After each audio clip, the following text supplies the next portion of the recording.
Coober Pedy. In the local Aboriginal dialect, Coober Pedy means white man down a hole. And that's exactly what we find in these parts, white men and women down the holes fossicking for opals. We'll tell the remarkable story of these people who live underground in Coober Pedy in this episode of Travel Oz. Hello, I'm Grainger. Imagine digging deep and coming out with a dazzling opal like this, flashing every colour of the spectrum. That's the lure for the miners of Coober Pedy. We'll follow a miner down the shaft, pay a visit to a home deep underground, and play a round of golf on a course devoid of grass. Later, we'll inspect a bottle of wine valued at $100,000. That's part of our Adelaide feature with the two Tims. And we'll return to the rainforests of Gondwana, birds of amazing colour and versatility.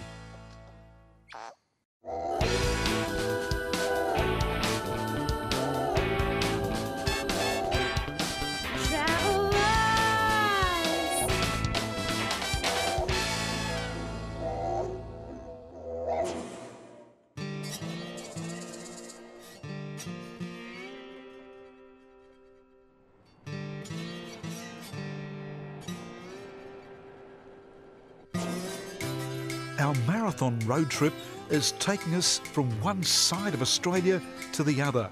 It's been a trip full of obstacles, sheep, goats and feral donkeys.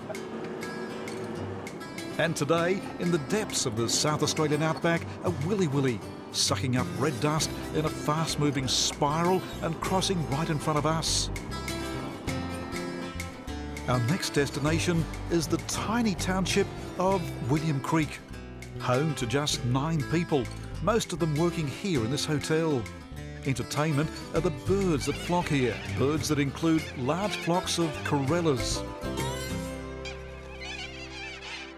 Nearby is the largest salt lake in the world, Lake Eyre, a white wilderness that appears to stretch forever. We take to the Eyre to appreciate its immensity. Its catchment area covers 1/6 of Australia. And running wild below us, brumbies and camels.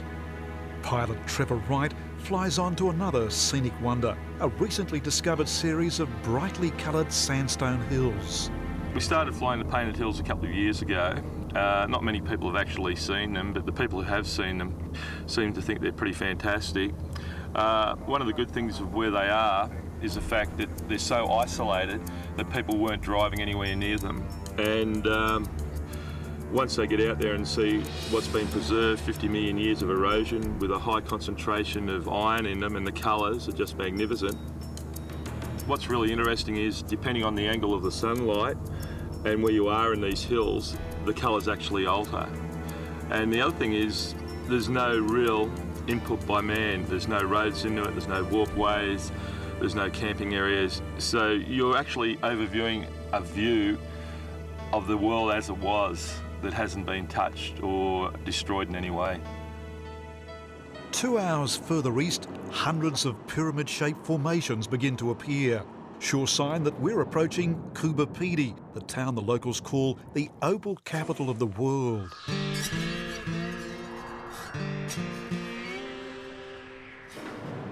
This is dangerous territory.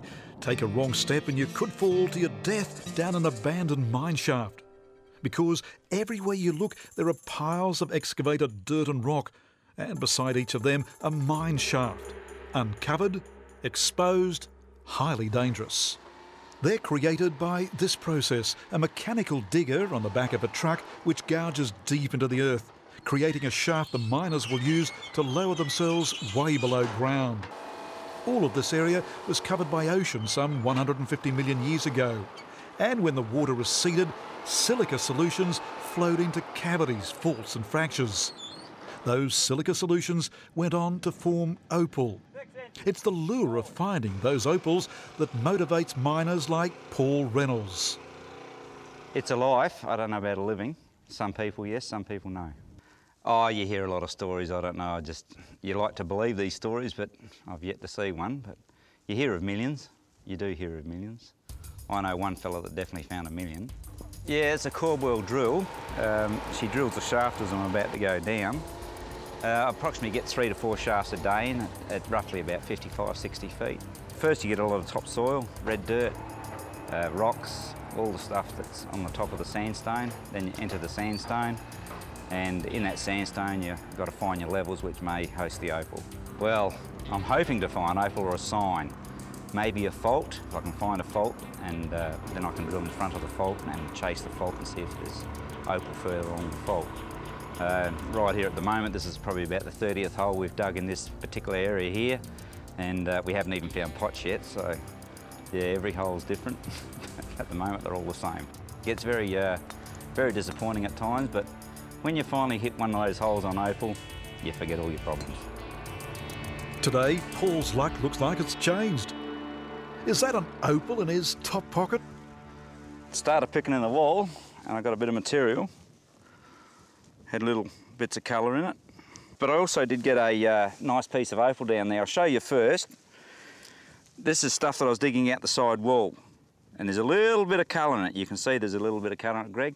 But it's not of any value. But this is trace. This is what we're looking for. So I followed it around the shaft and I picked in, and actually it was exposed. It's been chipped. Have a look at this. Well, it looks solid, but it may have some dirt in it. We've got to take it home, we've got to clean it up and evaluate it. I'd say there's between $5,000 to $10,000 there if I'm lucky. If there's a lot of dirt inside of it, it might only be $2,000. It's good colour. Oh, this will definitely be rings or pendants, for sure. But we're looking for a lot more of this. We need a lot of it. I remember once I was on 11 Mile and I drilled, and we had a skinny bit of material about this size here, what you see here. And we spent a week opening up and putting a tunnel machine in. And for 4 days' work, we found $200,000, so it wasn't too bad. All right, Paul, well, you got a bit of a surprise for us, eh, that you carry around? Yeah, we'll have a look at it. You're not allowed to tell anyone, though. You're sworn to secrecy, OK? Ooh. There you go. That's what you call opal. So that's what you'd be looking for, a rich seam like that, and you've really struck Lots of it. the mother lode there, haven't you? Yeah. This makes not only your day, but your week and your life, eh? Yeah, there's 4 people involved in this piece, and there's a story behind it because we only actually broke one of the seams. It's an actual rock that broke open. Holy mother opal. So when you sprawl it right out, there's approximately 3 feet of opal. All right, and everybody's going to be asking, Paul, how much? Are we looking millions here, or? No. It's only a thin veneer of opal. It's about 1/8 of an inch sitting on the face. If it was solid opal, yes, it would be, but it's a thin veneer. No, I was offered $50,000 and I refused it. So. Back in the township of Coober Pedy, the type of opal that Paul has dug out is transformed from rock to jewellery. Today we watch as Stella Busius uses an electric saw to cut into the brown rock, exposing all of the opal. She uses a wax stick, known as a dop stick, to cling to the opal so she can shape and polish it. Her son George takes over the process, first producing the setting, then gently inserting the opal his mother has polished.